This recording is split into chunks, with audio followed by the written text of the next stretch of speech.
아이들의 미래를 놓고 벌어지는 전쟁. 우리 신명기 6장 말씀입니다. 함께 읽겠습니다.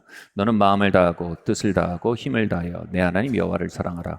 오늘 내가 내게 명하는 이 말씀을 너는 마음에 새기고 자녀에게 부지런히 가리키며 집에 앉았을 때든지 길에 갈 때든지 누워있을 때든지 일어날 때든지 이 말씀을 강론할 것이며 너는 또 그것을 내 손목에 매며 기호로 삼으며 내 미간에 붙여 표로 삼고 또 내 집 문설주와 바깥문에 기록할지니라. 아멘. 이 말씀이 성경 전체에서 제일 중요한 말씀입니다. 예수님께서 신약에서 이 말씀을 인용하시면서 크고 첫째 되는 계명이라고 말씀하셨습니다.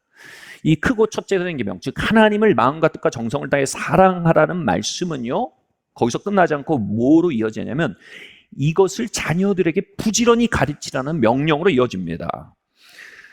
또 한편 이 크고 첫째 되면 계명과 비슷한 위상에 올라 있는 게 예수님이 주신 지상대명령입니다. 그 지상대명령, 바로 모든 민족으로 제자를 삼아라, 땅끝까지 복음을 전하라는 명령이 지상대명령입니다. 이건 선교의 명령이며 복음 전파의 명령이며 사역의 명령입니다. 여러분, 크고 첫째 되는 계명과 지상대명령 중에 뭐가 더 클까요? 뭐가 더 우선할까요?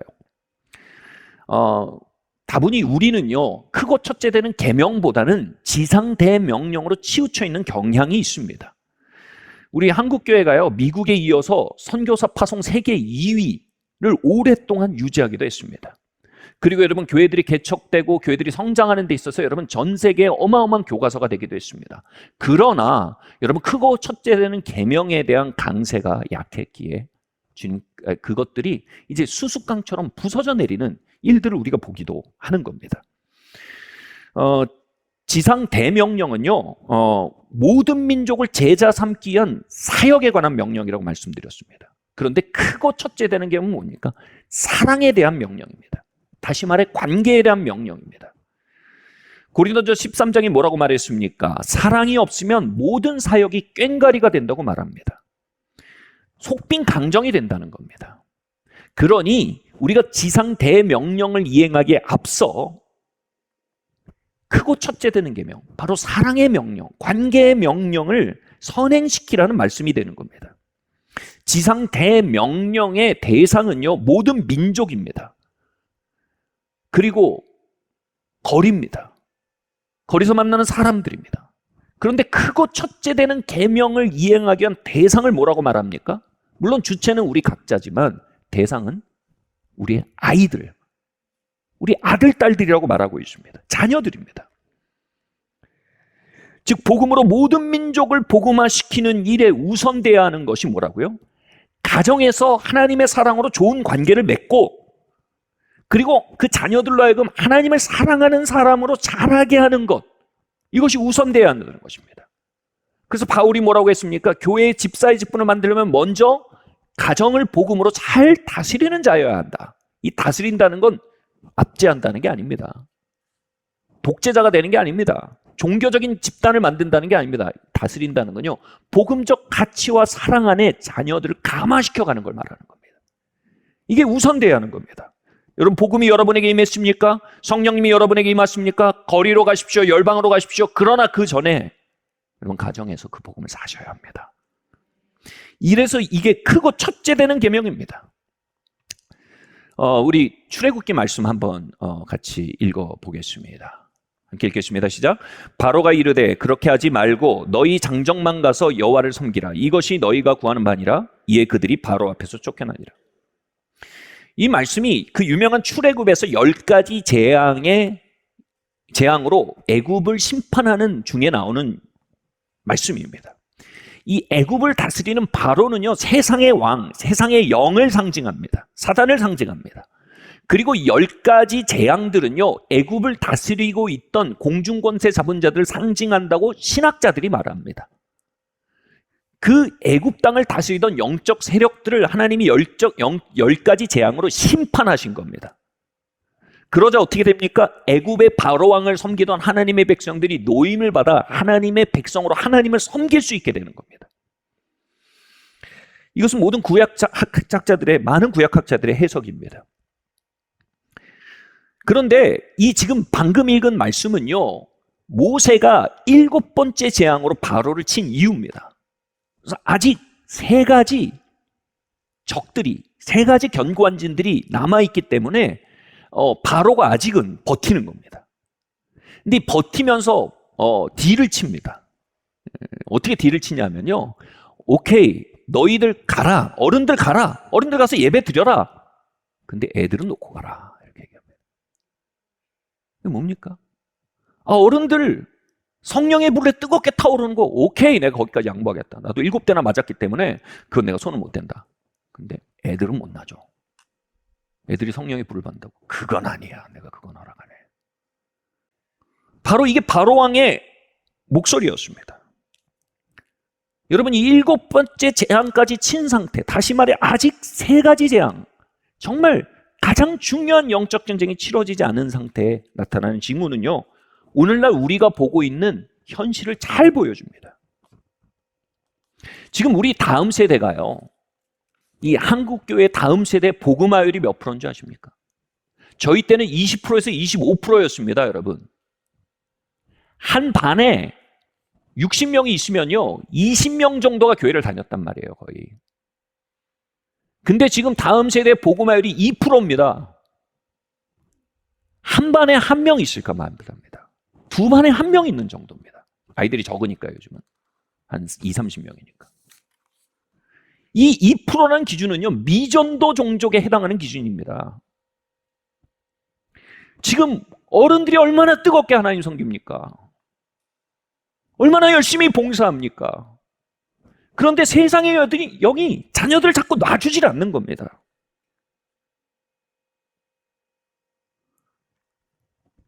이 현실을 향해서 모세는 타협하지 않았습니다. 끝까지 밀어붙여서요, 3가지 재앙으로 애굽 땅을 심판하고요, 끝끝내 다음 세대를 끌고 출애굽했던 것입니다. 이 마지막 3가지 심판, 여러분, 이것을 향해 산위의마을교회는 깨어나야 합니다. 아멘? 우리가 하나님 만났다면 애들도 만나야 됩니다. 우리가 구원받았으면 애들도 구원받아야 합니다. 우리가 불 받았으면 애들도 불 받아야 하는 겁니다. 우리가 회개했으면 애들도 회개해야 하는 겁니다. 우리가 순결의 삶을 배웠다면 애들도 순결의 삶을 위한 트랙에 올려놔야 되는 겁니다. 여러분, 이 3가지 가장 중요한 전쟁을 향해 깨어나는 게 뭘 의미할까요? 첫 번째로요, 같이 한번 읽어볼까요? 시작. 아이들의 입맛을 놓고 벌어지는 전쟁을 향해 깨어나십시오. 잠언 22장 6절 말씀입니다. 시작. 마땅히 행할 길을 아이에게 가르치라. 그리하면 늙어서도 그것을 떠나지 아니하리라. 이 말씀은요, 아이들에게 어려서부터 가치관을 가르치라는 말이기도 합니다. 아이들의 심령은요, 마치 영혼은 찰흙과 같습니다. 사춘기가 되기 전까지요, 그 찰흙이 굉장히 부드럽습니다. 그 찰흙을 빚는 대로 빚어진다는 겁니다. 그래서 어렸을 때 가르치라는 거는요, 여기서 가르치는 주체는 학교가 아닙니다, 여러분. 이 가르침의 주체는 학원이 아닙니다. 심지어는 교회 학교도 아닙니다. 이 가르침의 주체는 부모입니다. 부모의 음성은요, 찰흙같이 소프트한 아이들의 삶을 빚어내는 찰흙을 빚는 칼과 같다는 겁니다. 부모의 음성이요. 제가 자랄 때 좀 제가 굉장히 힘들어하고 싫어하는 시간이 있었어요. 그래서 굉장히 소극적으로 반항을 했는데 지금 보니까 굉장히 적극적인 반항이었는데 그때는 어머니 모르신 줄 알았어요. 뭐냐면 제가 정말 싫어하는 게 2가지가 있어요. 새벽 시간. 저는 심야형 인간입니다. 새벽 시간이 싫고, 2번째로 예배가 싫었습니다. 그래서 근데 어머니가 그때 굳이 새벽에 가정 예배를 인도하셨습니다. 그러면 저는 그게 굉장히 소극적인 반항이라고 생각하고 상을 이렇게 놓고 예배를 드렸는데 상에 머리를 박고 이렇게 있었어요. 근데 그거를 그냥 밀고 예배를 드리신 거예요. 그 장애물을 통과하면서 예배를 드리신 거예요. 근데 어느 날 아침이었어요. 제가 그러면서도 사실 들을 소리는 다 들어요. 그 소리가 들어와서 제 영혼과 삶을 빚고 있어요. 이러고 있는데요. 여러분, 멈추지 마세요. 아멘? 아직 기회가 있어요. 문이 닫히기 전에 계속 이야기하셔야 돼요. 사춘기가 지나면 굳어집니다. 그 다음 부셔야 돼요. 자, 제가 이러면서 들을 소리가 다 들리는데 아직도 잊혀지지 않는 날이 있어요. 그때 제 기억은 수요일 아침이었어요. 정말 두 가지도 힘든데 제일 힘든 거를 하나 더 하셨어요. 뭐냐면 부모님이랑 성 이야기를 하는 거. 제가 하고 싶은 마지막 일이죠. 근데 어머니가 그때 10계명의 7계명에 대해서 읽고 이야기를 하기 시작하신 거예요. 인트로가 이렇게 시작되는 거예요. 너희 성 알지? 남녀관계 알지? 이렇게 물으셨어요. 아무 대비가 안 돼 있던 형님들은 불쌍하게 라고 대답했어요. 저는 그 난관을 피해서 다시 졸음을 빙자해서 머리를 숙이고 대답하지 않았어요. 그래서 계속해서 얘기가 나오는 거예요. 있잖아, 성은 이런 목적을 위해 지어졌고 남녀관계는 이런 건데 결혼은 이런 거고 성은 이런 목적 안에서 집행될 때 진짜 축복되고 이것을 넘어가는 것은 이런 파괴를 불러와. 그게 성은 이래. 예화도 없고요. 농담도 안 하시고요. 기승전결도 없어요. 정말 투박한 가르침이었어요. 근데 그 얘기가 제 영혼 속으로 막 들어오는 거예요. 이렇게 하고 안 듣는 척하는 귀로 들어와서 제 심령을 빚는 거예요. 여러분 보시다시피 제가 그날 이후로 지금 33살이 됐어요. 그런데도 그 가르침은 알겠어요. 38이 됐어요. 근데 예, 거짓 증거하지 말라. 예, 그 가르침은 제 영혼 속에 형태를 빚어내서요. 저로 하여금 그 길을 떠나지 않게 만들어요. 제가 그 뒤로요. 성에 대한 논문들을 엄청 많이 읽었어요. 세계적인 박사들의 글도 읽고요. 가르침도 봤어요.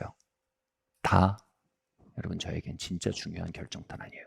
제 결정탄은 그때 머리를 쳐박고 안 듣는 척하면서 들었던 어머니의 성에 대한 가르침이에요. 부모의 음성은 아이들의 심령의 차력을 빚어내는 유일한 손이에요. 골든타임을 놓치지 마세요. 아멘? 물론 이 말씀이 이런 의미이지만 사실 중의적으로 다른 의미도 있어요. 히브리어로 보면 이게 어릴 적에 마땅히 행할 길을 아이에게 가르치란 말을 히브리어로 보면 이렇게 돼 있어요. 테이스트를 만들어주라는 의미가 있어요. 입맛을 빚어주라는 거예요. 여러분 입맛이라는 거 굉장히 어렸을 때 만들어지고 상대적인 거예요.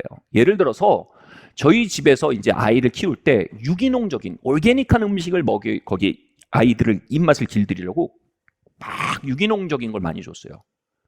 그랬더니 저희 딸이 손님이 와 있는데 뭐 간식을 달라고 막 떼를 쓰는데 막 진짜 막 화가 단단히 난 거예요.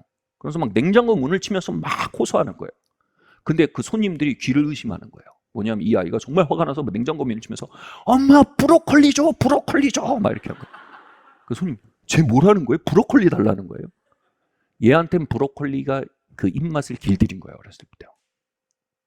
그래서 지금도 간식으로 버섯을 구워 먹어요. 이해가 안 돼요. 근데 그게 이제 길들여진 거죠.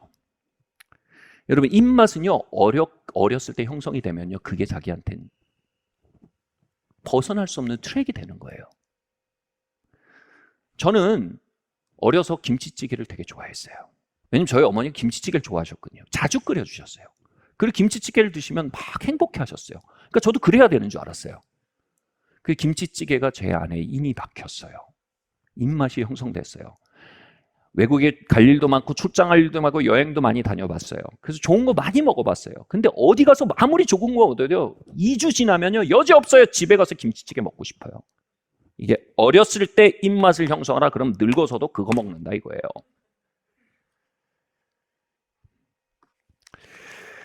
바로 부모의 책임은 뭐냐면 아이들의 심령이 아직 소프트할 때 하나님의 임재의 맛을 보여줘야 된다는 거예요. 그 맛의 테이스트를 갖게 하라는 거예요. 입맛이 형성되게 만들라는 거예요. 지금 코로나기 때문에 여러분 많은 수련회 할 수가 없었어요. 그런데 지금 몇 년 만에 이번 여름에 이제 수련회를 하게 되잖아요. 근데 사실 이 코로나 직전에 마지막 수련회, 아이들 수련회 때 제가 우연히 그 자리에 있게 됐어요. 근데 이렇게 저희 구의성전에 이렇게 옆에 타가실이 있어요. 타가실에 이렇게 서서 김대희 목사님 잘하시나 이렇게 보기도 했고, 근데 그러는데 제 막내딸이 거기 서서 예배드린 게 눈에 들어온 거예요. 근데 이 아이가 그때 9살, 8살, 9살 때요. 막 손을 들고 펑펑 우는 거예요. 그래서 제가 노랫가락이 너무 구성진가? 애가 왜 울지? 김대인 목사님 뭐 기가 막힌 예화를 들었나? 애가 왜 울지? 끝나고 제가 아이에게 물었어요. 너 왜 울었으니까 애가 다시 눈물을 글썽이면서 그 9살짜리가 얘기하는 거예요, 저한테. 아빠, 나 오늘 하나님 만났어. 하나님이 나를 사랑하신대. 나 하나님 만났어. 하나님 나를 사랑하신대. 나 너무 좋아. 제 마음속에 이런 응답이 오는 거야. 끝났구나. 너가 이 맛을 알았구나. 네가 이제 인생길을 가며 어떤 산의 진미를 먹어도, 성공의 맛을 봐도, 쾌락의 맛을 봐도, 야망의 맛을 봐도 결국 아버지 집에 돌아가 아버지 품에 안기리. 그 사랑의 임재 안에 다시 뿌리 내리리. 넌 이제 정해진 인생이구나. 사랑하는 성도 여러분, 우리 아이들의 골든타임을 놓고요, 지옥과 천국은 전쟁을 벌이고 있습니다. 우리 어른들은요, 그 전쟁의 중요성을 인식하고 그 전쟁에 가담해야 합니다. 아멘? 아이의 한 인생은 하나의 우주입니다. 지옥은 히틀러의 어린 시절의 입맛을 부여잡음으로 온 유럽을 얻었습니다. 천국은 루터의 입맛을 부여잡음으로 온 유럽을 얻었습니다. 다음 세대의 수련회는요, 결코 사이드가 아닙니다. 가장 메인 이벤트인 겁니다. 여러분, 사단은요, 절대 힘으로 교회를 이기지 못합니다. 힘으로 하늘나라를 이기지 못합니다. 그래서 기만수를 씁니다. 그들의 기만수는 이겁니다. 가장 중요한 전쟁을 별로 중요하지 않은 것으로 여기게 만드는 겁니다. 그때만 그들이 이길 수 있습니다. 다시 말씀드립니다. 아이들의 입맛을 놓고 벌어지는 이 수련의 기간은 지금 가장 중요한 이벤트입니다. 우리는 그것을 위해 두 손을 들고 기도해야 합니다. 아이들이 그 자리를 놓치지 않게 싸워야 합니다.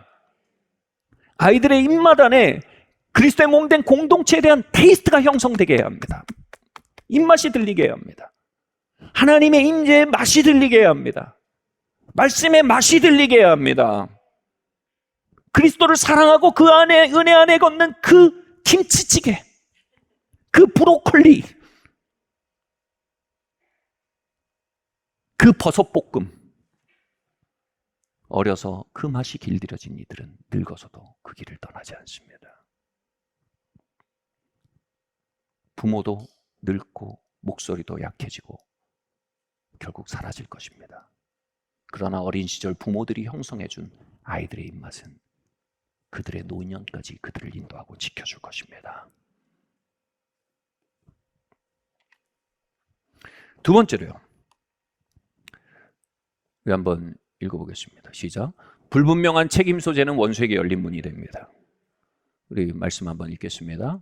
시작. 깨어 믿음에 굳게 서서 남자답게 강건하라. 여러분, 신명기 6장의 크고 첫째 되는 계명의 명령의 대상이 누굽니까? 주일학교 교사가 아닙니다. 교회가 아닙니다. 주일학교가 아닙니다. 부모입니다. 아비들아, 어미들아, 자녀를 하나님을 사랑하는 아이로 키워내라. 그 명령의 대상은 부모고, 두 번째로 이건 부탁이 아닙니다. 제한이 아닙니다. 명령입니다. 명령은 뭡니까? 책임을 지우는 겁니다. 우리 모두는요, 크고 첫째 되는 계명이 뭡니까? 성경 안에서 하나님 앞에서 우리에게 주어진 크고 첫째 되는 계명은 우리의 아이들이 하나님 사랑하는 아이로 자라게 하는 것입니다.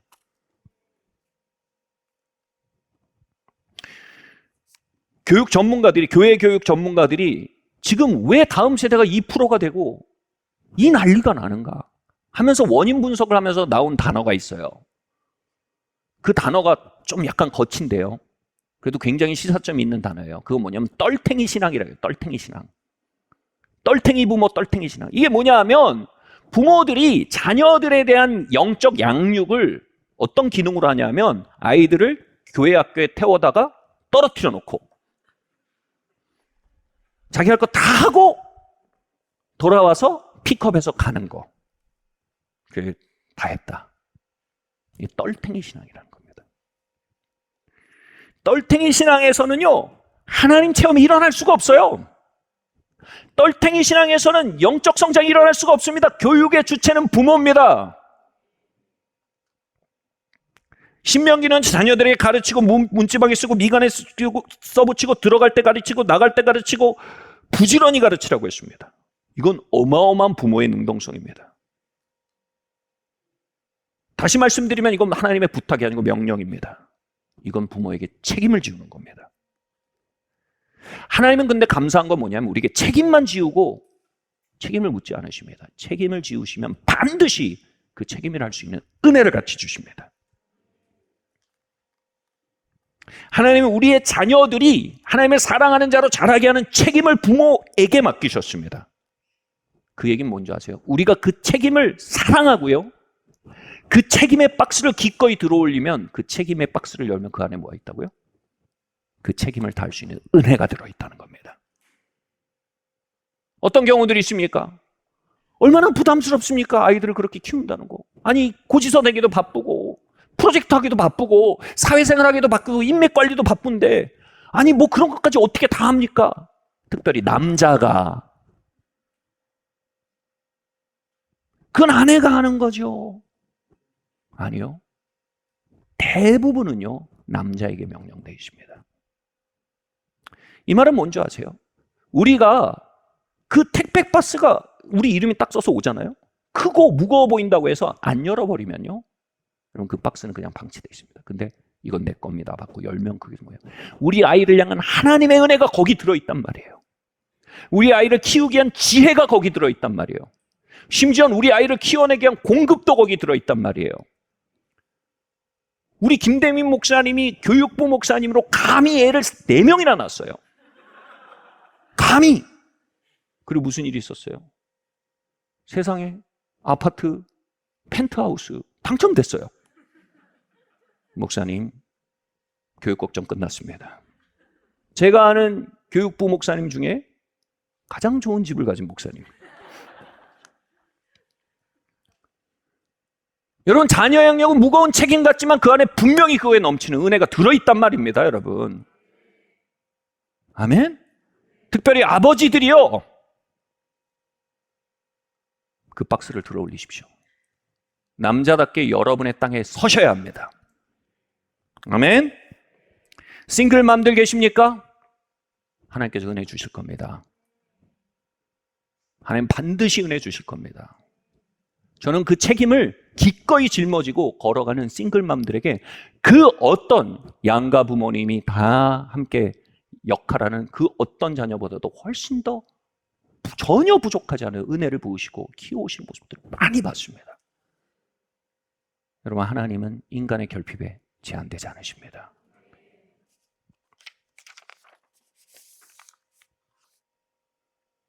다음 포인트로 나가겠습니다. 함께 읽겠습니다. 시작. 전 세대에 해결되지 않은 상처는 지옥의 무기가 되어 다음 세대의 미래를 파괴합니다. 여러분, 우리 공동체에 슬로건이 있습니다. 한번 따라해 보시겠어요? 상처받은 사람은 상처 주고 치유받은 사람은 치유합니다. 여러분, 필연입니다. 우리 모두는요, 굉장한 상처를 받고 컸습니다. 중요한 건 뭐냐면요, 그 상처를 책임지고 처리하고 정복하지 않으면 그 상처는 반드시 우리의 현재와 미래를 좀먹는다는 겁니다. 그보다 더 큰 사실이 있습니다. 우리가 우리의 상처를 직면하고 책임지고 정복하지 않으면요, 그 상처는 반드시 우리 아이들의 미래를 좀먹습니다.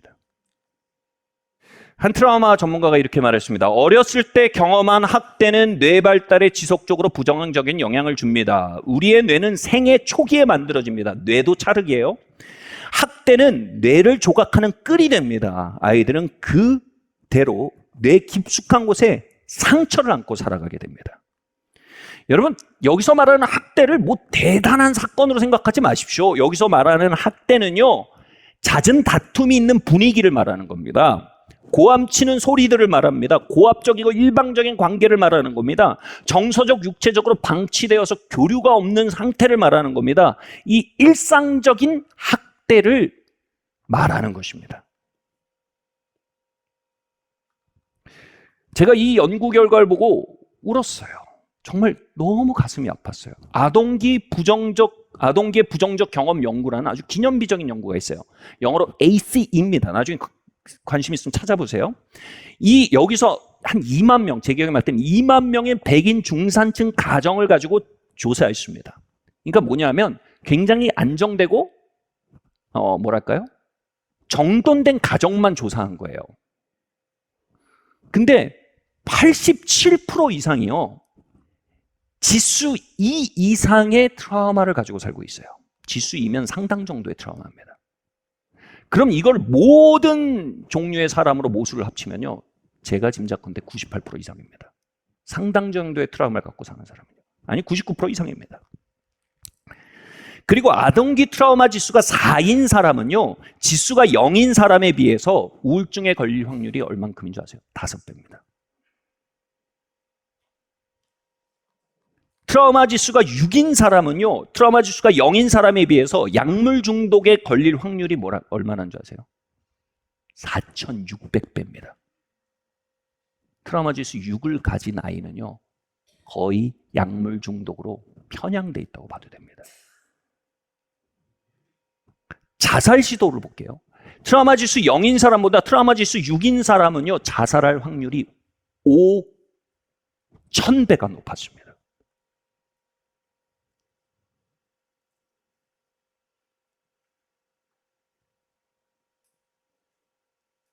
여러분 이런 트라우마 지수를 가지고 치유되지 않고 산 아이는요. 거의 운명지어진 겁니다. 그 찰흙이요. 파멸을 향해 빚어진 겁니다.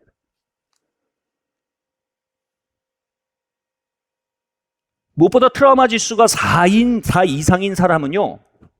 아이들은 과반 50% 이상이 학습과 학교 생활에 문제가 나타납니다. 반면 트라우마 지수가 0인 사람은 몇 퍼센트 정도가 학습과 학교 생활에 문제가 있냐면 3%입니다. 사실상 제로입니다. 아이들의 성취도까지도요. 트라우마 지수를 형성하는 건 여러분 어렸을 때 겪은 사건, 사고가 아닙니다. 부모와의 관계입니다.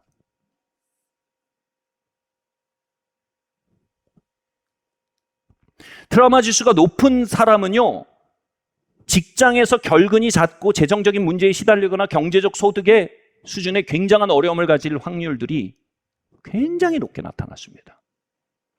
이 AC가 제가 역사적이라고 얘기하는 게 뭐냐면요. 이 연구 결과로 인해서 미국 정부가 트라우마라는 것이 사회적 비용을 어마어마하게 초래함을 알고 천문학적인 돈을 트라우마 치유에 쏟아붓게 한 아주 결정적인 연구입니다. 이걸 바꿔야 사회가 바뀌는구나. 여러분, 우린 천문학적 에너지를 치유에 사용해야 합니다. 아이의 미래를 바꾸게 학원 보내는 거 좋습니다. 그러나 마음이 고쳐지지 않으면 밑 빠진 독입니다. 물 부어도 다 버리는 겁니다. 우리는 어떻게 아이의 마음을 치유할 수 있을까요? 다시 이 슬로건이 나옵니다. 같이 말할까요? 상처 입은 사람은 상처 주고 치유받은 사람은 치유합니다. 아이들이 치유받게 하기 위해서 한 가지 방법밖에 없습니다. 우리가 치유받아야 합니다. 아이들에게 상처 주는 역사를 끝내기 위해서 할 수 있는 방법은 하나밖에 없습니다. 우리가 우리의 상처를 책임지기 시작해야 합니다. 하나님의 은혜를 힘입어 우리의 상처를 정복해 나가야 하는 것입니다. 상처를 핑계하는 것이 아니라 상처에 대해 이제 책임을 져야 합니다.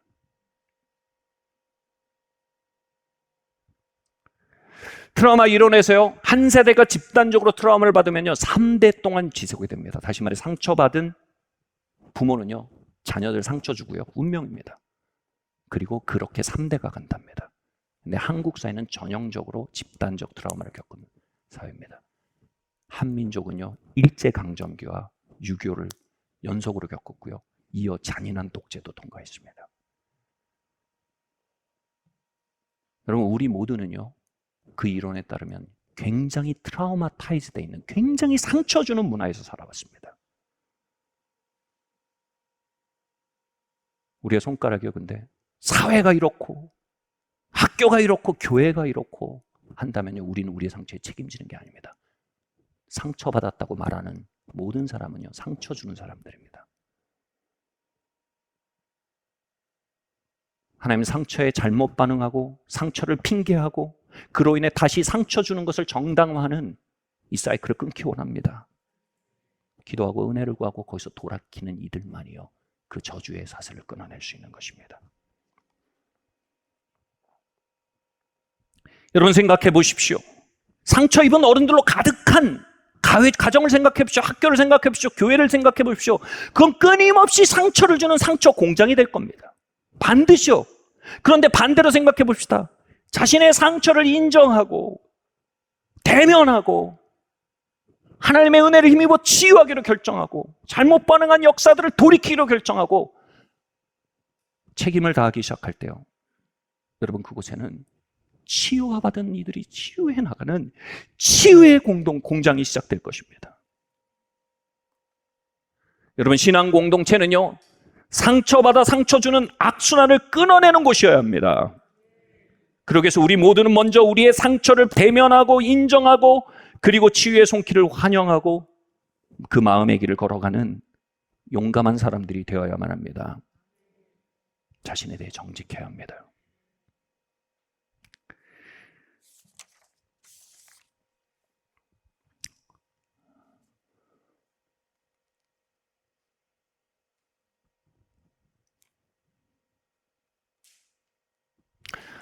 그것을 위해서 저희 교회와 또 학교, 이 모든 직원들은요, 사실은 저희 교회 직원들은 목회자들은 1년 반에 한 번씩 생애치유 사역을 반드시 의무적으로 받게 되어 있습니다. 선생님들도 2년에 한 번씩은 생애치유 사역을 받아야 돼요. 근데 이 생애치유 사역을 왜 의무로 하냐? 이거 의무로 안 하면 하기가 싫어요. 왜냐하면요, 이만한 두께의 설문지를 받습니다. 그 설문지에 대답하다 보면 내 삶의 진실이 종이에 담깁니다. 내가 어렸을 때 무슨 일을 겪었고 그것이 어떻게 지금 발현하고 있으며 내가 어떻게 관계들을 파괴하고 있는지 그 패턴들을 그대로 적고 나면요, 한숨이 나고 가슴이 아픕니다. 그리고 치유 과정을 통과하는 겁니다. 그렇게 함으로 상처 공장을 치유 공장으로 바꿀 수 있는 것입니다. 치유는 프로그램으로 되는 게 아닙니다. 치유를 환영하고 그 길을 걷는 이들 통해서만 발현되기 때문입니다. 포인트는 여기 있습니다. 여러분 그렇게 해서 교회가 치유 공장이 될 수 있습니다. 그렇게 해서 학교가 치유 공장이 될 수 있습니다. 그러나 아이들의 인생에 가장 결정적인 도장을 찍는 것은 부모입니다. 그렇게 한다고 가정이 치유 공장으로 바뀌지는 않습니다. 여러분의 가정이 치유 공장으로 바뀔 수 있는 유일한 키는 여러분이 가지고 있습니다. 우리에게 많은 아픔이 있습니다. 많은 분노가 있습니다. 많은 쓴마음이 있습니다. 많은 원한이 있습니다. 이제 다른 선택을 할 때입니다. 다시 말하겠습니다. 이제 다른 선택을 할 때입니다.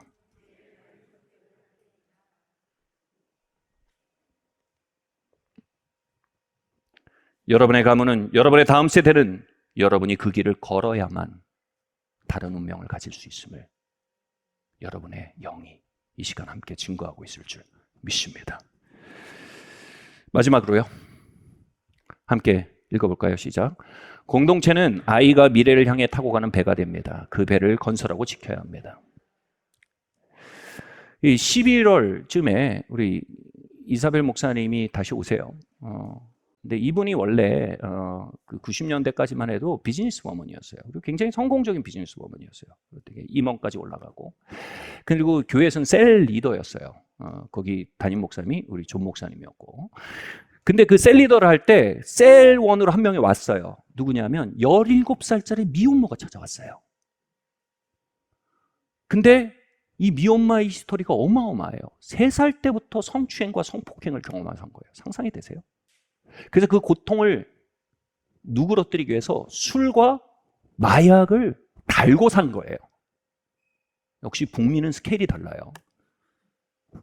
그리고 17살 때 임신을 해서 모든 주변에서 그 애를 지우라고 얘기를 들은 거예요. 그래서 자살 시도를 했어요. 그랬다 응급실에 실려가서 그곳에서 예수님을 영접한 거예요. 그리고 그 교회에 온 거예요. 그 상태로. 근데 그곳에 담임 목사님과 셀리더였던 이사벨 목사님이, 그때 목사님 아니었지만 셀리더였지만, 기도하면서 우린 이들에 대해서 다르게 말하기 시작해야 된다 이렇게 한 거예요. 그 여인에게 말한 거예요. 그 아이는 하나님이 주신 선물입니다. 그 아이는 당신의 인생의 혹이 아닙니다. 당신의 인생의 축복입니다. 지금 당신의 겪어하는 이 과정은요, 하나님이 부활의 영광으로 넘어가기 위한 골고다의 과정인 겁니다. 당신은 하나님의 딸이 되었습니다. 하나님이 당신의 아버지로서 돌보고 계십니다. 당신은 존귀한 자입니다. 당신의 아들 역시 하나님이 택정한 자입니다. 하나님 창세전에 택정해서 보내신 겁니다. 어떻게 오게 된 과정이 중요한 게 아니라 하나님의 의도가 중요합니다. 거기에 집중하십시오. 그 천국의 소리를 막 쏟아낸 거예요, 이 공동체에서. 여러분, 그 아이가 누구였는지 아세요? 그 아이가 저스틴 비버였어요.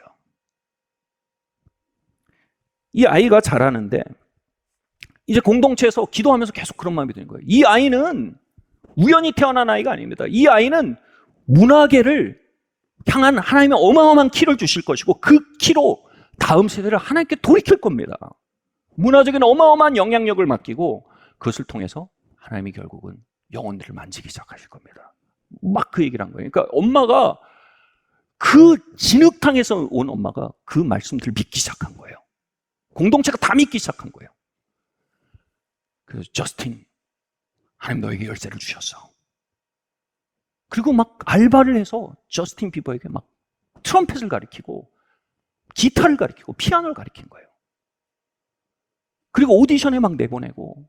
왜냐하면 그렇게 하나님 말씀하셨으니까. 믿으니까. 이 아이는 혹이 아니라 미래를 향한 하나님이 주신 선물이니까. 그 중에 감동적인 얘기가 있어요. 프레시 윈드라는 큰 컨퍼런스가 있어요. 청소년 컨퍼런스인데, 그 교회에 이제 정 목사님이 주최하는 컨퍼런스인데, 거기 이제 몇천 명의 학생들이 모였어요. 애들이 모였어요. 청소년 컨퍼런스인데. 거기에 이제 이 공동체 사람들도 같이 간 거죠. 어린 저스틴도. 한 12살 때쯤에 갔어요.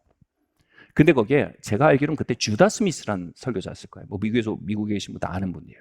이분이 갑자기 이런 거예요. 단상에서. 오늘 이곳에 하나님께서 엄청난 문화적 영향력을 주셔서 다음 세대를 주님께로 돌이킬 하나님의 기름 부음 받은 사람이 있습니다. 그 사람이 누굽니까? 그 사람이 누굽니까?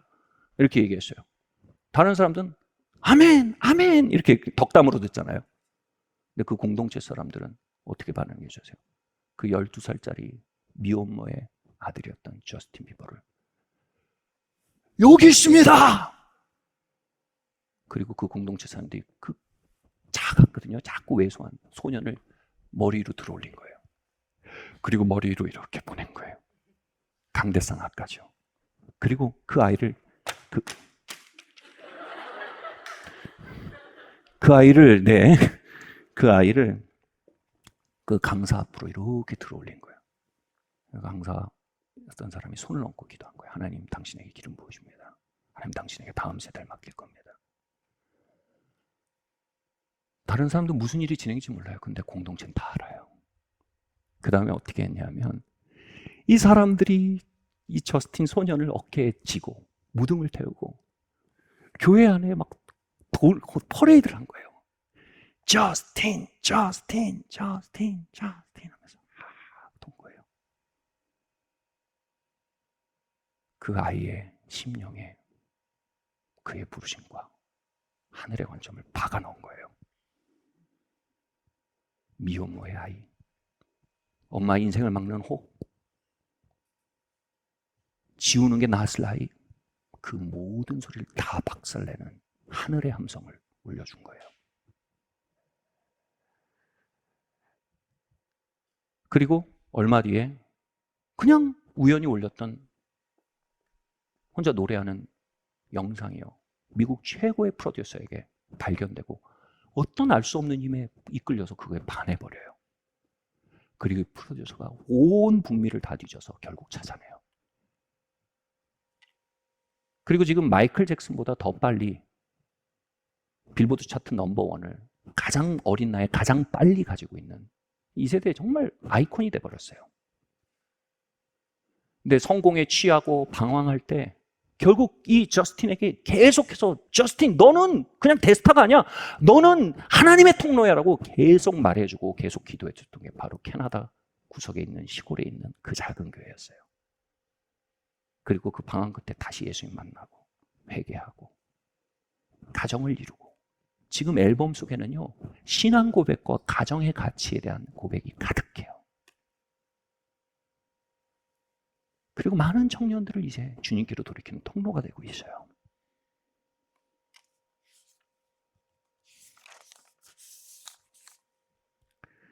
여러분, 공동체는 세상의 영과 죄의 영과 저주의 파도라는 어마어마한 바다를 우리 아이들이 건너게 해줄 유일한 배입니다. 그 배가 없었으면 저스틴 비버와 그 엄마는 수몰됐을 겁니다. 미혼모와 미혼모의 아들이라는 그 파도 아래 수몰돼 버렸을 겁니다. 그러나 그 배에 승선했을 때 그들은 그들의 데스티니 향해서 항해할 수 있었던 것입니다.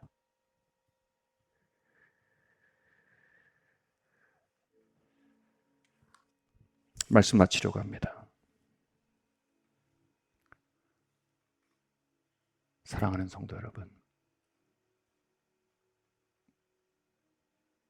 우리에겐 너무나 거룩한 부름이 이 자리를 향해 있음을 느낍니다. 우리에게 너무나 위대한 부담이 우리를 향해 있음을 느낍니다. 우리가 이 싸움을 향해 눈을 뜬다면 우리는 우리가 눈물로 부린 것을 아이들로 기쁨으로 거두는 그 미래를 확신할 수 있을 것입니다. 그곳에 소망이 있습니다. 그곳에 미래가 있습니다. 그곳에 비전이 있습니다. 그곳에 데스티니, 운명이 있습니다.